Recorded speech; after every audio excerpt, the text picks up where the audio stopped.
Next हम लोग बात करते हैं वर्ण लेखन, क्रोमेटोग्राफी। देखो पहले क्रोमेटोग्राफी वर्ण लेखन टेक्निक का यूज होता था सिर्फ रंगीन यौगिकों के लिए। आजकल तो रंगीन कलर्ड यौगिकों के लिए होता था पहले, आजकल तो रंगीन नहीं है तो भी कर लेते हैं। तो अधिशोषण वर्ण लेखन के बारे में बात करते हैं। यह इस सिद्धांत पर आधारित है कि किसी विशिष्ट अधिशोषक पर विभिन्न यौगिक भिन्न भिन्न अंशों पर अधिशोषित होते हैं। साधारणतः एल्यूमिना सिलिका जेल अधिशोषक के रूप में प्रयुक्त किया जाता है। स्थिर प्रावस्था पर गतिशील प्रावस्था प्रभावित करने के उपरांत मिश्रण के अवयव स्थिर प्रावस्था पर अलग अलग दूरी तय करते हैं। ठीक है, अब देखो अधिशोषण वर्ण लेखन को मैं थोड़ा सा आपको आइडिया देता हूं क्या होता है। जैसे एक बहुत लंबी सी कोई ट्यूब है ना,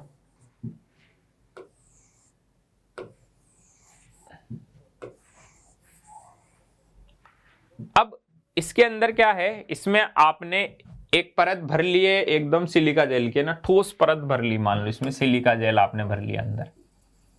ठीक है, सिलिका जेल अंदर भरा हुआ अधिशोषक के रूप में, काफी लंबी नली है ना, इसमें आपने सिलिका जेल भरा हुआ अधिशोषक के रूप में। इसमें मैंने क्या करा, इसमें मैंने 3 पदार्थ डाले A, B, C, इनको हमें अलग अलग करना है। तो ये तो स्थिर प्रावस्था होती है क्योंकि सिलिका जेल फिक्स है, ये इधर उधर भाग नहीं रहा है, मूव नहीं कर रहा है, स्थिर प्रावस्था है, अधिशोषक है। अब इसमें A, B, C की अधिशोषित होने की प्रवृत्ति है वो अलग अलग है इस अधिशोषक पर। A, B, C तो अधिशोषक है, अधिशोष्य है, और ये अधिशोषक है सिलिका जेल। मान लो कि यहां पर ऐसा था कि A यहां है, B यहां है, C यहां है। कुछ टाइम के बाद A यहां आएगा, B यहां आएगा, C यहां आएगा। कुछ टाइम के बाद A यहां ही है, B यहां है और C बिल्कुल नीचे आ गया। ठीक है, तो देखो A, B, C की दूरी धीरे धीरे बढ़ती जा रही है और ये टाइम के साथ इनकी स्थितियां भी बदल रही है। मतलब A, B, C है, ये है गतिशील अवस्था। अब यहाँ पर जो इस अधिशोषक पर, इस सिलिका जेल पर जितना ज्यादा अधिशोषित होगा वो ज्यादा दूरी नहीं तय कर पाएगा। तो C सबसे कम अधिशोषित हुआ तो फटाफट से नीचे आ गया, C हमारे को अलग हो जाएगा। फिर B नीचे आ गया, B अलग हो जाएगा। फिर A सबसे लेट नीचे आया तो A सबसे लेट अलग होगा। तो ये टेक्निक टाइम कंज्यूमिंग टेक्निक है, इसमें घंटे भी लग सकते हैं और काफी दिन भी लग सकते हैं। तो ये है अधिशोषण वर्ण लेखन। इस बात पर, इस सिद्धांत पर आधारित है कि जो पदार्थ है जिनको हमें अलग अलग करना है वो किसी पर्टिकुलर अधिशोषक में, सिलिका जेल या एल्यूमिना में, उनके अधिशोषित होने की मात्रा या प्रवृत्ति अलग अलग है। तो इस तरह से उनको हम अलग कर लेते हैं। फिर इसमें लिखा है निम्नलिखित 2 प्रकार के वर्ण लेखन तकनीक है जो विभेदीय अधिशोषण के सिद्धांत पर आधारित है। अब 2 तरह के वर्ण लेखन हम लोग पढ़ रहे हैं, एक तो कॉलम वर्ण लेखन और एक पतली परत वर्ण लेखन। अब देखो ये जो टेक्निक जो मैंने आपको बताई है ये स्तंभ वर्ण लेखन ही था, ये जो मैंने आपको बताया। ठीक है, तो स्तंभ वर्ण लेखन की कहानी मैं आपको समझा चुका हूं। अब बात करते हैं पतली परत, TLC, थिन लेयर क्रोमेटोग्राफी। ठीक है, इसमें क्या होता है। अच्छा, इन्होंने शुरुआत ही थिन लेयर से करी है, पतली परत से, कॉलम गायब हो गया। अब देखो थिन लेयर क्रोमेटोग्राफी जो है वो लगभग कॉलम क्रोमेटोग्राफी जैसी सी ही टेक्निक है। यहां पर हम लोग क्या करते हैं, देखो मैं आपको अलग से डायग्राम बना के समझा देता हूं। हमारे पास एक कंटेनर है, ठीक है, इसके अंदर हम एक पतली परत क्रोमेटोग्राफी, इसका नाम ही है पतली परत वर्ण लेखन, एक सिलिका जेल की बहुत ही पतली सी परत बनाते हैं। मान लो कांच की कोई पट्टी है हमारे पास, उसके ऊपर सिलिका जेल की बहुत पतली सी परत बनाई और उसको यहां पे रख दिया, है ना, सिलिका जेल की बहुत पतली सी परत बनाई और उसको यहां पे रख दिया। ठीक है, अब इसको एक विलायक है, विलायक में डिप करके रखा है ना, विलायक में डुबो के रखा है। यहां पर विलायक में इसको डुबो के रखा है, तो विलायक क्या होगा, ऊपर चढ़ेगा। ऊपर मतलब ऐसे मान लीजिए, जैसे मान लो फिल्टर पेपर, फिल्टर पेपर को आप पानी में डुबो दो तो पानी ऊपर चढ़ता है। या फिर जैसे आपने देखा होगा कि कोई सूती कपड़ा है, सूती कपड़े को आप पानी में डुबो के रख दो, पानी अपने आप उसमें ऊपर चढ़ने लग जाएगा। इसको बोलते हैं ना वो कैपिलरी एक्शन, केश नली का सिद्धांत, कुछ भी आप बोल लीजिए। तो वैसे ही इसमें विलायक रखा तो विलायक इसमें ऊपर चढ़ेगा, किसमें, सिलिका जेल में, है ना, अधिशोषित होकर ऊपर चढ़ेगा। अब जो पदार्थ है हमारे पास जिनको अलग करना है, मान लो उसका एक डॉट यहां लगाया, अब उसमें मान लो दो लोग हैं ए और बी, तो जिसके अधिशोषित होने की प्रवृत्ति ज्यादा है वो तो यहीं रहेगा या फिर ज्यादा दूरी नहीं तय कर पाएगा, ऊपर नहीं जा पाएगा, और जो अधिशोषित नहीं होना चाहता है, जिसके अधिशोषित होने की प्रवृत्ति बहुत कम है, वो बहुत ज्यादा दूरी तय कर लेगा और ऊपर तक चला जाएगा। तो जो अधिशोषित नहीं होना चाहता वो जल्दी जल्दी ऊपर भागेगा, जो अधिशोषित होना चाहता है वो धीरे धीरे ऊपर भागेगा। ये है सिद्धांत। तो अब इसको हम पढ़ते हैं। पतली परत वर्णलेखन, थिन लेयर क्रोमेटोग्राफी, TLC, एक अन्य प्रकार का अधिशोषण वर्णलेखन है। इसमें एक अधिशोषक की पतली परत पर मिश्रण के अवयवों का पृथक्करण होता है।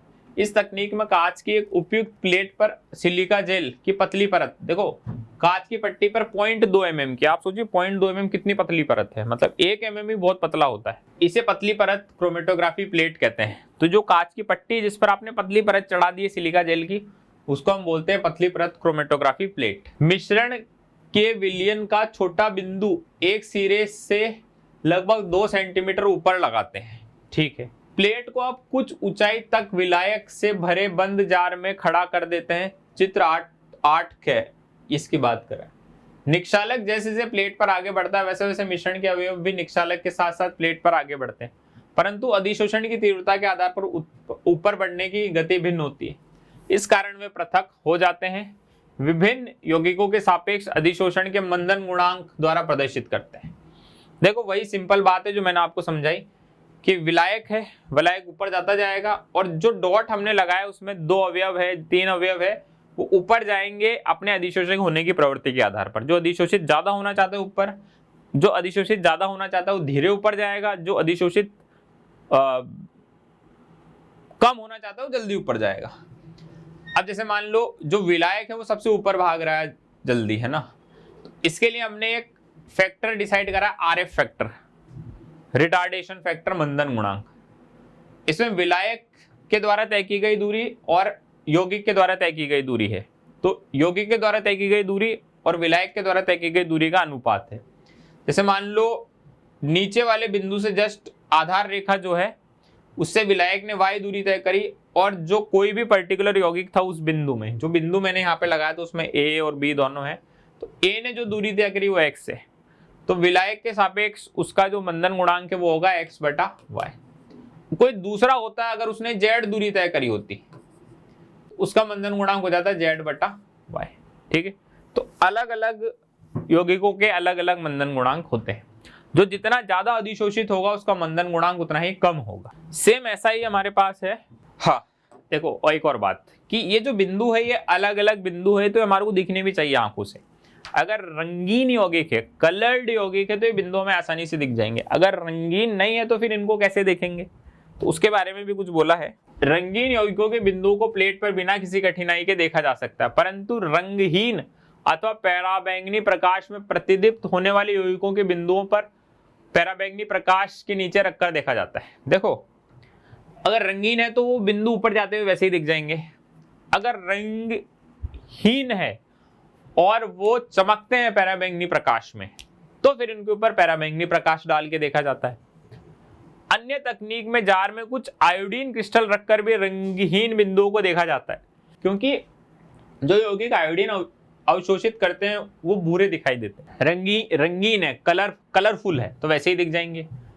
अगर पराबैंगनी प्रकाश में चमकते हैं तो पराबैंगनी प्रकाश डालो। अगर आयोडीन को अवशोषित करते हैं तो आयोडीन डालो, क्योंकि आयोडीन को अवशोषित करके वो भूरे कलर के दिखेंगे।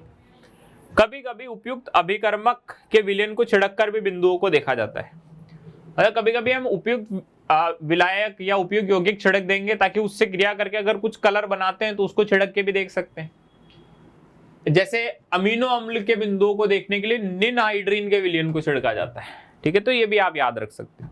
लास्ट हमारे पास है वितरण वर्णलेखन, वितरण क्रोमेटोग्राफी। तो देखो इसमें क्या लिखा हुआ है, वितरण क्रोमेटोग्राफी स्थिर व गतिशील अवस्था के मध्य मिश्रण के अवयवों को सतत विभेदी निष्कर्षण के वितरण पर आधारित है। कागज वर्ण लेखन इसका एक उदाहरण है। तो देखो वितरण क्रोमेटोग्राफी में हम क्या पढ़ने वाले हैं, हम पेपर क्रोमेटोग्राफी को पढ़ने वाले हैं। ठीक है, देखो पेपर क्रोमेटोग्राफी और थिन लेयर क्रोमेटोग्राफी लगभग एक जैसी है। थिन लेयर क्रोमेटोग्राफी में तो क्या था, एक कांच की पट्टी थी, उस पर पतली हमने परत जमाई थी अधिशोषक की। यहाँ पर कांच की पट्टी की जगह हमने क्या ले लिया, कागज ले लिया है और कुछ नहीं किया है। इसको पढ़ते हैं। इसमें एक विशिष्ट प्रकार का क्रोमेटोग्राफिक कागज का इस्तेमाल किया जाता है और कागज के छिद्रों में जल अणु उपस्थित होते हैं जो स्थिर प्रावस्था का कार्य करते हैं। वहां पे तो स्थिर प्रावस्था का कार्य कौन कर रहा था, अधिशोषक, जैसे सिलिका जेल। यहाँ पर कौन कर रहे हैं, जल के अणु। क्रोमेटोग्राफी कागज की एक पट्टी के आधार पर मिश्रण का बिंदु लगाकर उसे जार में लटका देते हैं। जार में कुछ ऊंचाई तक उपयुक्त विलायक अथवा विलायकों के मिश्रण का भरा होता है जो गतिशील प्रावस्था का कार्य करता है। यहाँ पर क्या है, जो ये कागज है, जैसे वहां पे तो कांच की पट्टी थी, यहाँ पे कागज है। कागज जो है उसमें स्थिर प्रावस्था जल के अणुओं की, उसको किसी विलायक में लटका दिया। विलायक में लटका दिया और जिस मिश्रण में हमें ए और बी को अलग अलग करना है उसके बिंदु यहाँ लगा दी, है ना, प्रतिदर्श बिंदु। अब वही है कि अब ऊपर भागने की जो स्पीड होगी, इसमें जो ए और बी है, प्रतिदर्श बिंदु में मान लो ए और बी का मिश्रण है, तो ऊपर भागने की जो स्पीड होगी ए और बी की अलग अलग होगी।